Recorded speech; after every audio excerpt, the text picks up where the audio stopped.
Welcome to Learners Math TV. Pag-usapan natin ngayon ang hiwaga ng sipnayan. Marami ang nagsasabi na ang math ay para lang sa matatalino.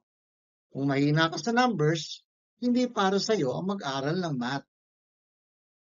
Hindi totoong ang math ay para sa matatalino lamang.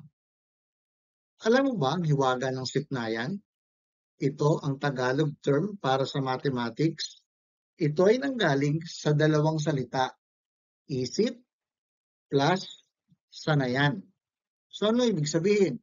Ito ay sanayan ng isip. Kung ganon, ang kahulugan pala ng sipnayan ay pagsasanay ng isip.